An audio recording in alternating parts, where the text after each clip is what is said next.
Hello everyone, welcome to my YouTube channel. तो आज हमारे पॉलिटी के एमसीक्यू सीरीज की क्लास नंबर 40 और टॉपिक नंबर 25 वित्त आयोग। तो चलिए शुरू करते हैं। आज की क्लास का हमारा पहला क्वेश्चन है, वित्त आयोग की स्थापना कब की गई?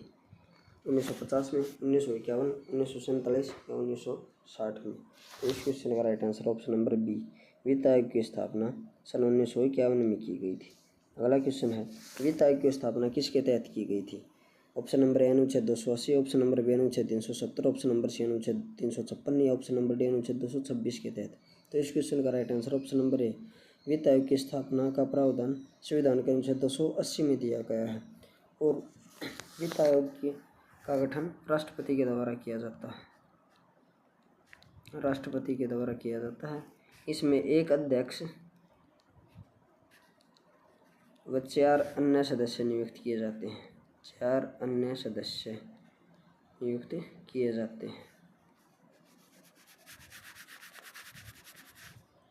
अनुच्छेद 370 में जम्मू कश्मीर को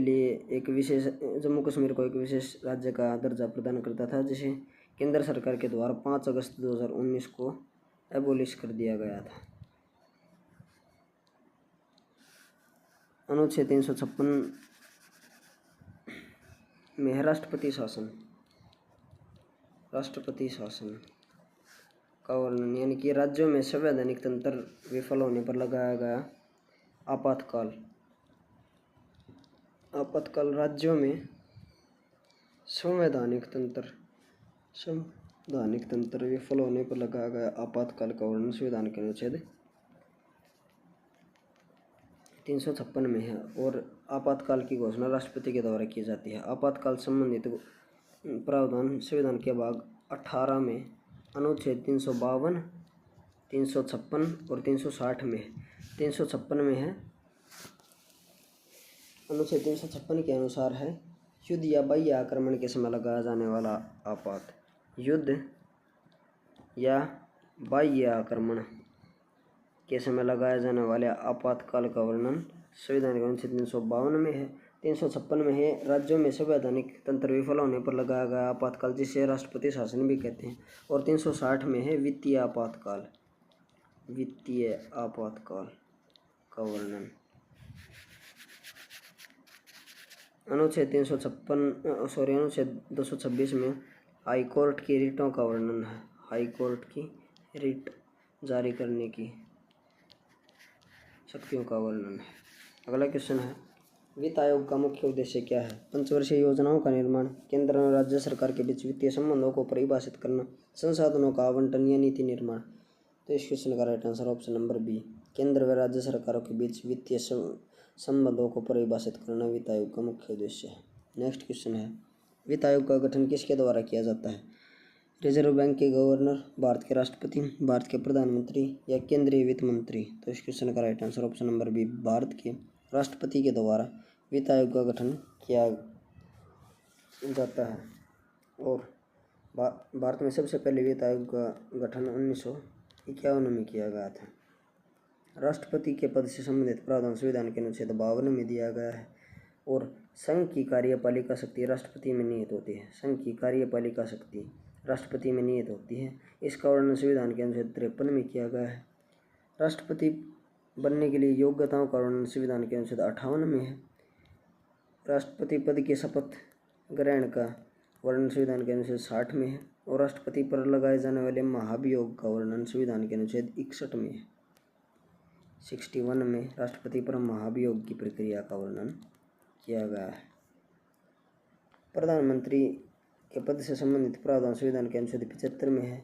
संविधान के अनुच्छेद 75 के अनुसार प्रधानमंत्री की नियुक्ति राष्ट्रपति के द्वारा की जाती है तथा अन्य मंत्रियों की नियुक्ति राष्ट्रपति प्रधानमंत्री से परामर्श लेकर करता है। अगला क्वेश्चन है, भारत के पहले वित्त आयोग के अध्यक्ष कौन थे? के सी नियोगी, महावीर त्यागी, के संतानम या उपयुक्त में से एक से अधिक? तो इस क्वेश्चन का right answer option number A, के सी नियोगी भारत के पहले वित्त आयोग के अध्यक्ष थे। अगला क्वेश्चन है, राज्य वित्त आयोग एक कानूनी निकाय है, गैर संवैधानिक निकाय है, संवैधानिक निकाय है या इनमें से कोई नहीं? तो इस क्वेश्चन का right answer option number C, राज्य वित्त आयोग एक संवैधानिक निकाय है। नेक्स्ट क्वेश्चन है, भारत का वित्त आयोग अपनी रिपोर्ट किसको सौंपता है? नीति आयोग के प्रमुख, भारत के वित्त मंत्री, भारत के राष्ट्रपति या भारत के प्रधानमंत्री? तो इस क्वेश्चन का राइट आंसर है भारत का वित्त आयोग अपनी रिपोर्ट भारत के राष्ट्रपति को सौंपता है। राष्ट्रपति पद से संबंधित प्रावधान संविधान के अनुच्छेद 52 में दिया गया है।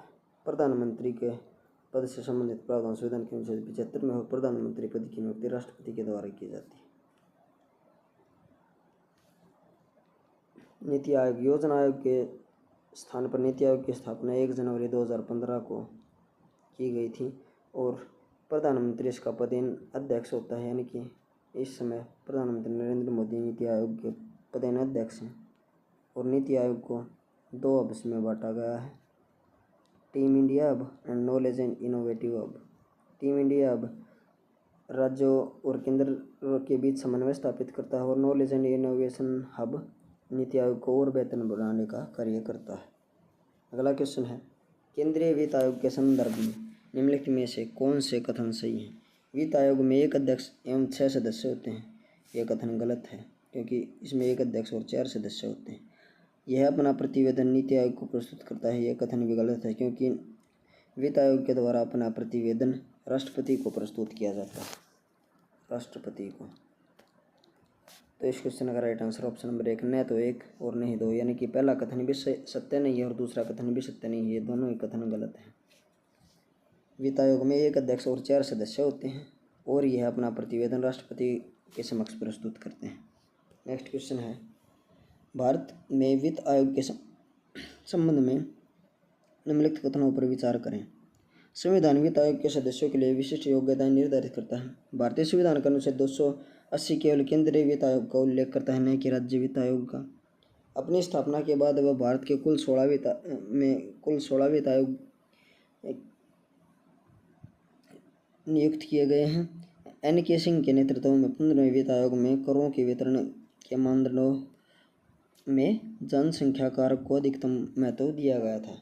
उपरोक्त में से कितने कथन सही हैं? केवल 1, केवल 2, केवल 3 या सभी 4? तो इस क्वेश्चन का right answer option number B, केवल दूसरा कथन सत्य है। भारत यह संविधान का अनुच्छेद 280 केवल केंद्रीय वित्त आयोग का उल्लेख करता है, न कि राज्य वित्त आयोग। राज्य वित्त आयोग के गठन से संबंधित प्रावधान संविधान के अनुच्छेद 243, 243 सब क्लॉज 1 में दिया गया है। इसके अनुसार राज्य वित्त आयोग का गठन किया जाता है। और संविधान के अनुच्छेद 281 में दिया गया है कि राष्ट्रपति वित्त आयोग की सिफारिशों को संसद के प्रत्येक सदन के समक्ष रखवाता है। राष्ट्रपति वित्त आयोग की सिफारिशों को